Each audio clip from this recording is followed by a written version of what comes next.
Welcome to Sex at 10. I'm Rebecca Rosenblat, certified relationship and sexuality therapist and your host, here to answer your questions on all things intimate.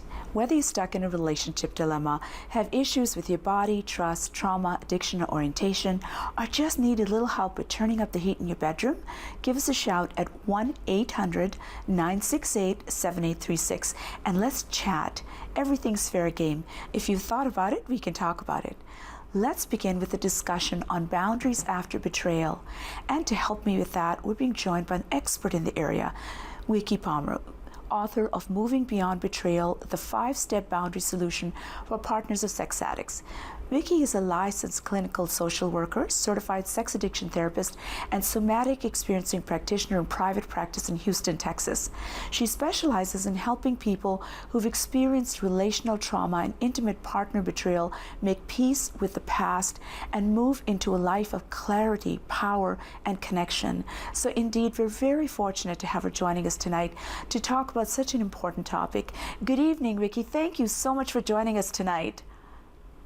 Hi, Rebecca. It's great to be here. I've been reading all sorts of wonderful things on Twitter about your book, so I'm very, very excited about the interview tonight. Vicki, betrayal is one of the deepest wounds one can experience, and when it happens, it's hard to feel grounded in anything that the offending party has to offer. The only thing that we can do at that point is protect ourselves with clear-cut boundaries. Yet, people don't seem to understand that, and even if they do, they have a hard time talking about those. So can you please begin our discussion by telling us why those boundaries are important first and foremost, and the reasons behind people hesitating to talk about them? Yeah, I think that the number one reason why they're important to talk about, especially after betrayal, is because of the safety that boundaries create. And, that's really one of the biggest benefits of doing boundary work. And I think that one of the reasons, there's a couple of reasons that people don't talk about them, and one of them is that boundaries are often seen as being really rigid or controlling or kind of joy-killing. And the other thing about boundaries, too, is that often people who struggle with them or they know that they need to set them, they also avoid talking about them just because they know it's sort of a weakness or it's an area of growth for them that they may not be ready to face. That's incredible, because it's true. The people that I've seen who struggle with boundaries are often people who've struggled with boundaries their entire lives. So they're afraid of even bringing up the topic. I'm sure you see that as well. Yeah, absolutely. And it's also not a very well understood concept, which is one of the reasons that I wrote the book, because I think that, even in a lot of literature for partners of sex addicts, there's not a lot of guidance around how to establish them or how to maintain them, and especially what to do if they're broken.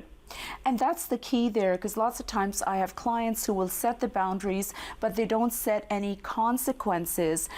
So they're very hard to enforce. So that's one of the key things that kind of goes hand in hand with that. Viewers, if you've been injured by betrayal and would like some help with the next steps, tonight's a great night to call in. So don't be shy. Grab that phone and let's connect. Vicki, one of the areas that a lot of betrayal happens is with sex addiction, and you and I both know why needing information boundaries becomes even more critical than ever under those circumstances. So can you please discuss that next? Yeah, definitely. When you're dealing with compulsive or out-of-control sexual behavior or sex addiction, boundaries are even more critical. And, partners of sex addicts, they face risks to their health in ways that partners of other addicts just don't. And with compulsive sexual behavior, similar to many other compulsive or addictive behaviors, there's a significant amount of deception and outright lying that goes hand in hand with these kind of secretive behaviors. So partners of sex addicts need to not only understand compulsive behavior and addiction, but they also need very specific information about boundaries, especially for their situation, which is different than being in a relationship with an alcoholic or a gambling addict, for example. And I think that's one of the reasons I'm very excited about your book, is because you do provide that that guidance, those guidelines. Because lots of times when I'll sit down with someone, they haven't a clue, or they're so afraid that if I set these boundaries, like you said, they might feel rigid, that my partner will be hurt, my partner would be upset. I don't want to upset my partner, because if they're upset, then they could slip into that vicious cycle of running away from their feelings and so on and so forth. And they haven't really thought about themselves at that point. Can you please comment on that? Yeah, I mean, that speaks to one of the concepts about boundaries, which is making requests. And request making is a very big part of boundaries. And I often find with partners that they either don't make requests because they think they're telling their partner what to do. So I have to do a lot of education around making a request is not the same as telling somebody what to do. Right. Or they may just not even think about it or think they have a right to make a request. Right, how true. Can you just give us a little example of what are some of the boundaries? What does it look like, some of the boundaries that people need to set in those situations? Yeah, I mean, there's so many, and it does depend on the particular partner and also, what the acting out behaviors are. But often in the beginning, because there's so much deception and secretiveness in addiction, the boundaries a lot of times revolve around issues of transparency. So what I mean by that is like, having a very kind of open door policy around phones or email accounts and those kinds of things. And the term I use for it is collaborative transparency, which means that both people are agreeing that there's transparency. So it's not a one way where the one person is demanding that the other person do something. And so that's a beginning type of boundary that a partner might have. Right. I like the word collaborative, because really it should be working in both directions when, not protecting, password protecting or trackers or what have you. But I also tell the partners that it's very important that you're not sneaking around either, that you are allowed to say what you need and make those needs known. So that, again, that's a place where if the boundaries are set in place ahead of time, then it doesn't kind of come out of the blue. Viewers, if you need help figuring out how much information is healthy and how much is too much, please call us right away. Now that we've established the importance of boundaries, can we please discuss the common myths and misperceptions about them next? Sure. Yeah, there are several. And, I think one of the most common ones are that boundaries are really harsh or rigid or controlling, like I mentioned before. And another misconception about boundaries is that they're essentially punishing another person. So, for example, if a partner makes a choice like she would prefer to sleep in another bedroom from her partner because she's either angry or she's fearful, her partner or the sex addict, if we're talking about addiction, might say, well, she's punishing me. But the truth is that she's actually taking care of herself. And I really see boundaries as an act of self-care and self-love. Another misconception is that boundaries give us a permission to tell somebody else what to do. And I think we kind of touched on that earlier. And obviously that's not true either. I think also a lot of times boundaries are seen as something that's done to another person. Right. And so I just think it's helpful to really get grounded in the reality that boundaries aren't something we do to another person. They're something that we do for ourselves. It's for our well-being, our protection, and our self-care.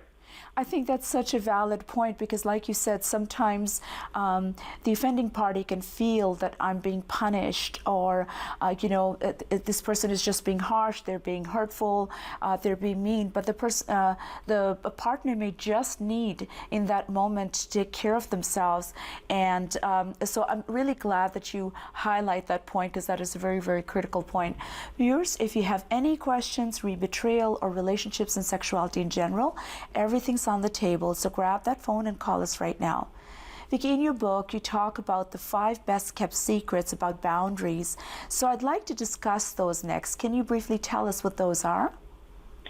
Sure. I mean, the first one may seem obvious, which has to do with that boundaries keep us safe. And even though it's obvious, I think some people don't realize that without safety in a relationship, it's really impossible to move on to other relationship needs, like the need for connection or closeness. And I think one of the most kind of important best kept secrets about boundaries is that they give us really valuable information about the other person, especially in intimate relationships. So when you try to set a boundary with someone and the other person's response gives you great information about them, who they are, how they're going to show up in the relationship, and then this helps you figure out how you want to proceed or not with that person. And, you know, there's several that I could talk about too, but I want to just mention one briefly, which is, I think this is one of the most important ones, that it helps to determine whether or not a relationship can be salvaged.